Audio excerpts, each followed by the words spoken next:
Well, we were discussing about lesson 6, the three dancing goats, and this is a short fiction, the three dancing goats, and the story of Sindhu. As I just told you, that this is an Indian folk tales, and the speaker of this story is Baba Tinku, which squatted on the floor and greeted us and brought a smile. A hard-working young peasant, Sindhu, was lucky to process the three dancing goats. He brought it to the little comfort for its widow's mother, and later a pretty wife. He and his mother lived in a little bamboo hut and a small plot of grazing land. Right.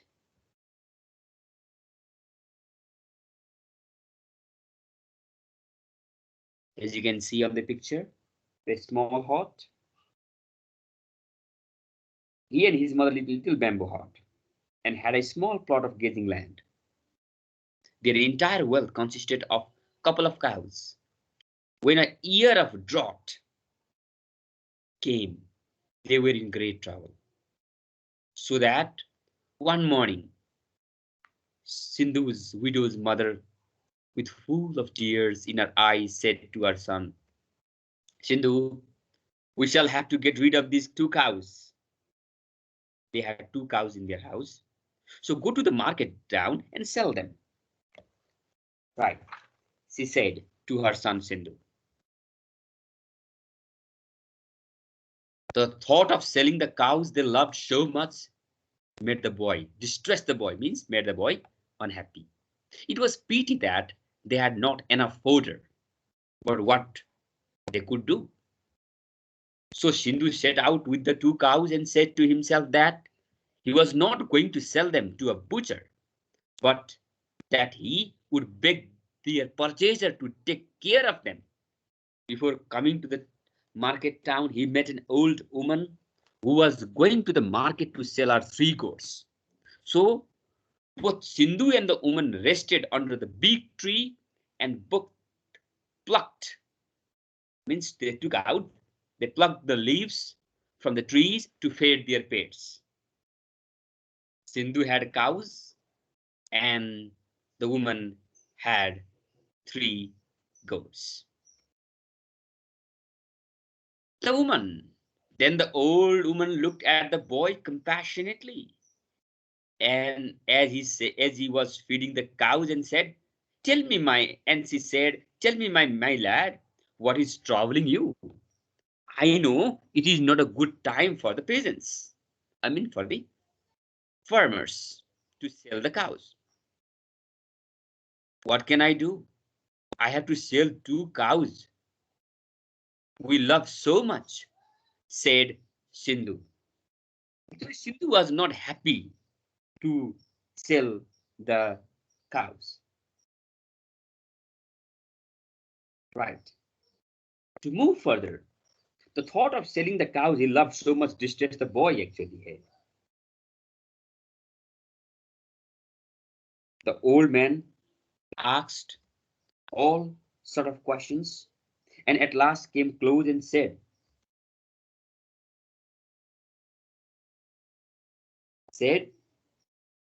my dear lad, I like you and I admire your love to your cows. Let me have them and I promise they will be well cared for. You take my three goats. Nonsense, replied Sindhu. What can we do with your goats? My dear woman, we must have grains for our own meal. And how can I feed your goats? But these goats are much better than money, and they will someday bring fortune to you. Means good luck. Fortune means here, good luck to you. The old woman said in a very pleasing voice, solemn voice. Then she drew a little bamboo flute, as you can see on the picture, from her widow basket and began to play. Would you believe it? The three goats began to dance to the tune. They were lovely goats from the Himalayan region, quite different from the ones that we see in the plains. They had long hair, long flapping ears, and round noses. The woman called them chapu. And Sindhu was greatly amused at the performance of the dancing goats, and he believed that what the old woman said about them, they might not bring him a fortune, but he would certainly be able to earn a few pennies every day by entertaining the village folks, village youths. Thus, he argued in his own mind and accepted the offer.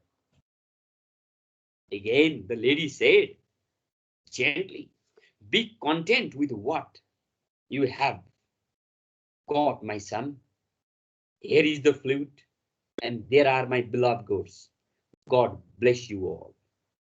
Then she took Sindhu's two cows and went her away. Then next, when Sindhu went to his house, right?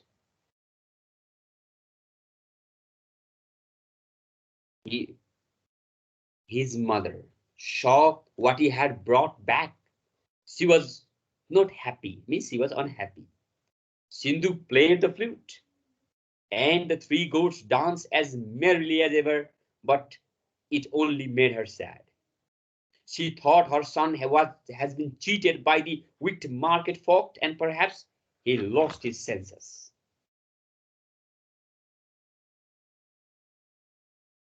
"Are you sure you have been cheated, my son?" she cried. "We have hardly enough food to keep ourselves from starvation. What will you do with these silly goats?" Hindu said, "Don't be afraid, my mother. I am neither mad nor light-hearted. The dear old woman who exchanged these wonderful goats for our cows told me that they would bring, they means here, these goats would bring someday us a luck. And I believe her. If they do not bring few pennies for our livelihood, they will certainly fetch some price from our land."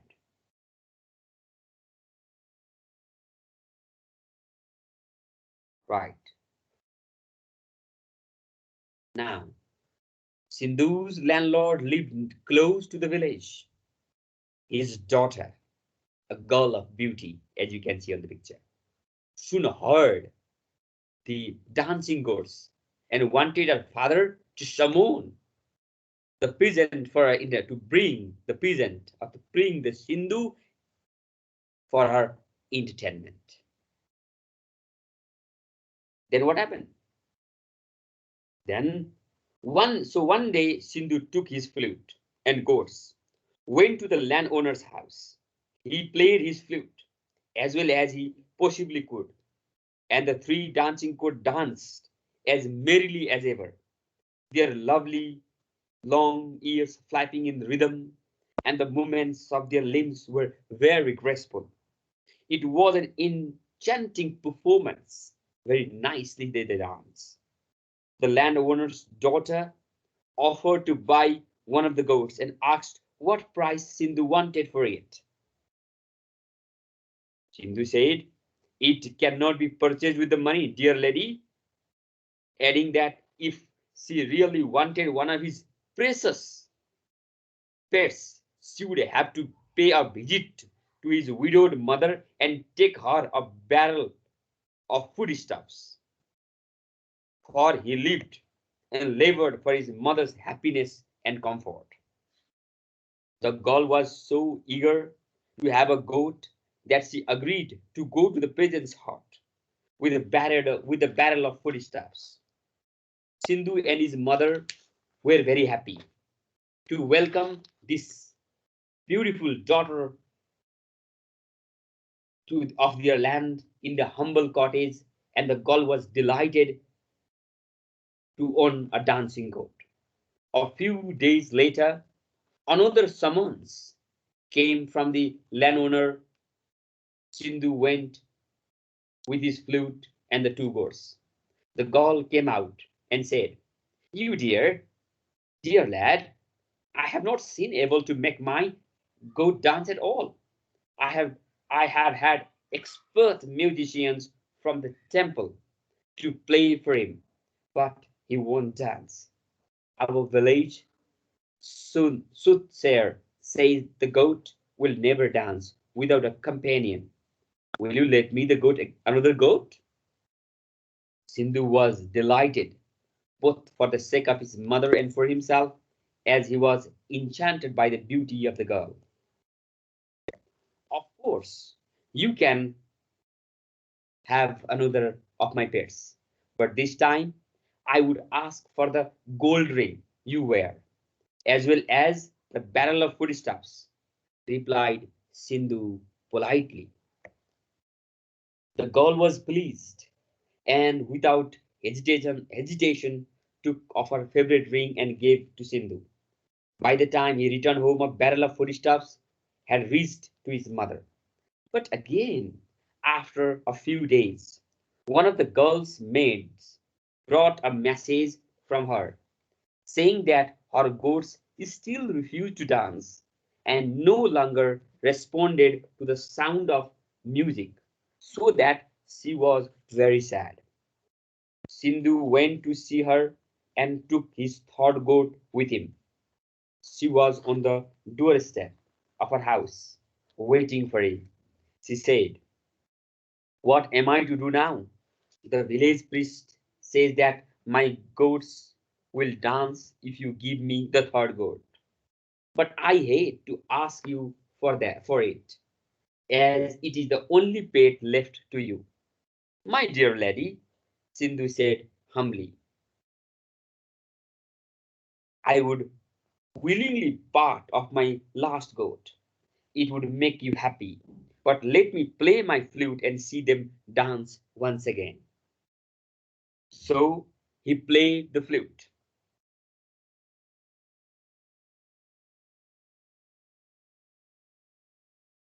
So he played the flute, and the three goats danced merrily to the tune.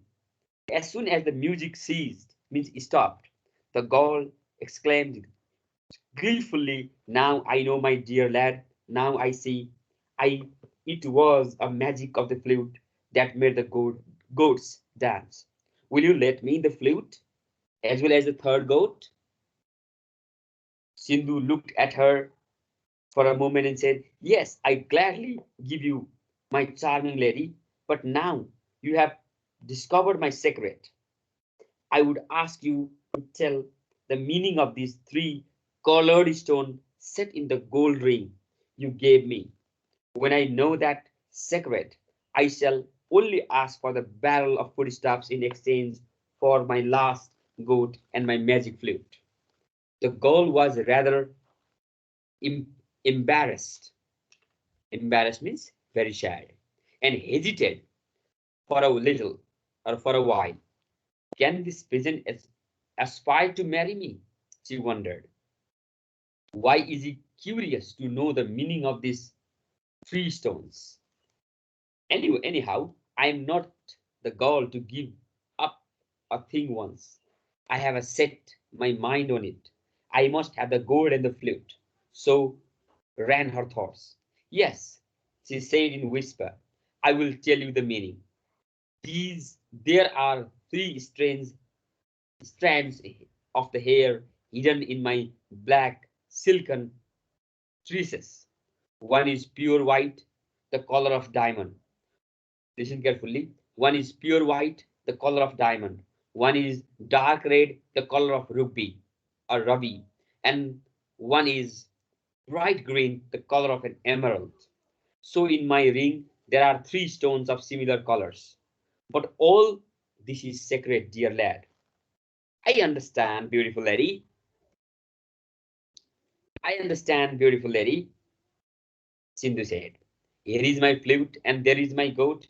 I take my leave and hope you will now be happy with the three dancing goats." Before he returned home, a barrel of foodstuffs had reached his mother, but she was still distressed, not happy. All this time he lived on the foodstuffs Sindhu received in the exchange of the goats. But what would happen to them when the foodstuff was finished? Sindhu had no such worry.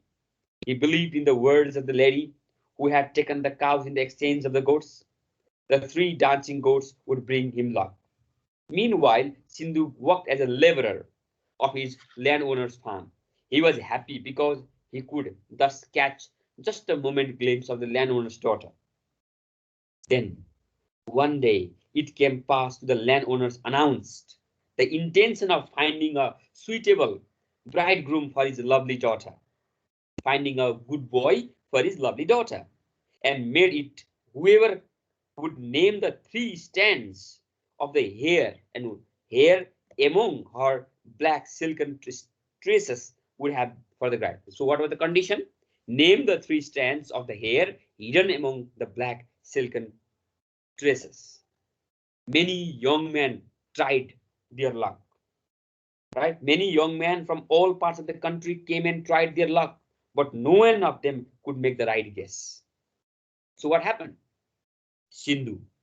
Sindhu had heard about this strange offer and wondered if he should take this opportunity of marrying the girl he loved so much.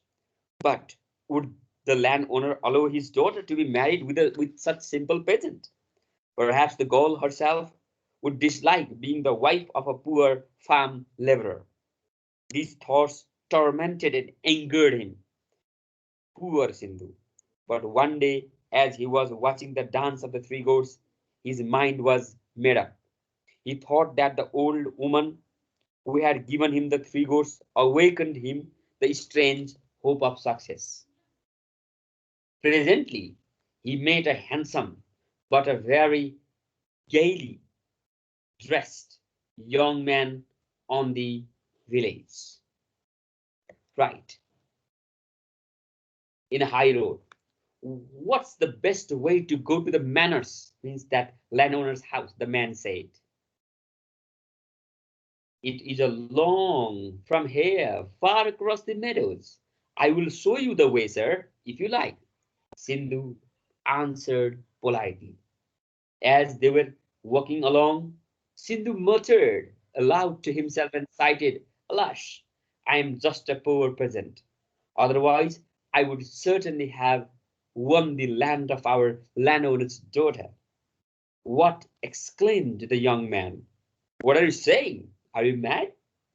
No, sir, I am not mad. I happen to know the secret of those strange strands of hair. But of what use is that to me? Replied Sindhu.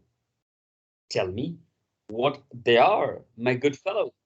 I will reward you well, said young man impatiently.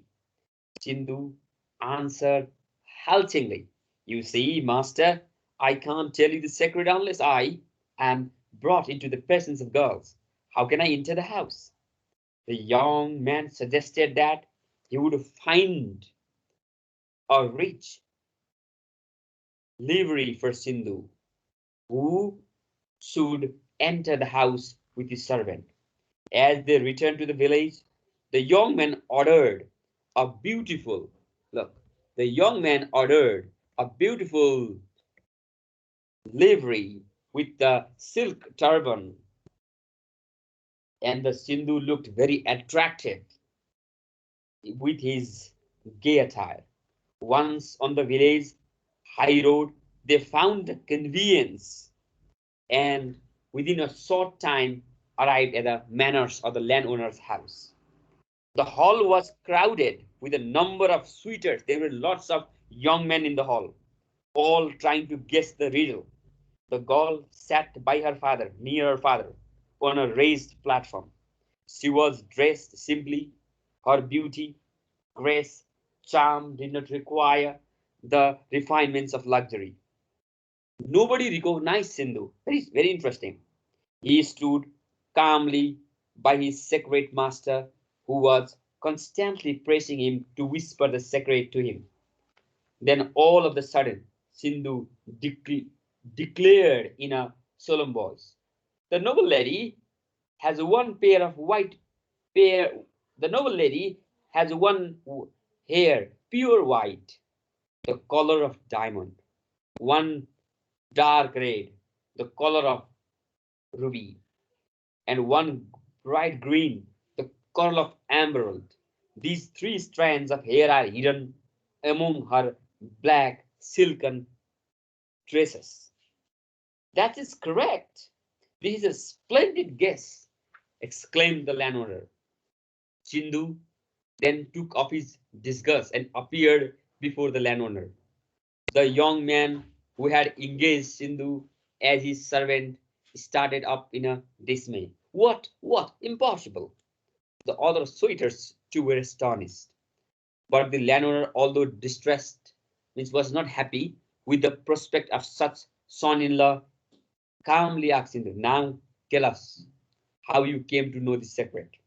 Sindhu caught a glimpse of the girl and felt happy. Means he looked at the girl and felt happy. Then he related the story from the beginning to the end, and the landowner found the ring was the one that had belonged to his daughter. So he turned to his daughter and said, since you have given him the ring and told him the secret, you are his bride, right? Or you will be the possible wife. The disappointed suitor began to jeer, means become very angry at Sindhu, and someone cried, this is an error of destiny, trick of fate, perhaps the curse of God. Sindhu replied in a quiet but firm voice, no, gentlemen, this is the trump of faith, love, and patience. So the pair married and lived happily forever. This is a story of three dancing goats, my dear students.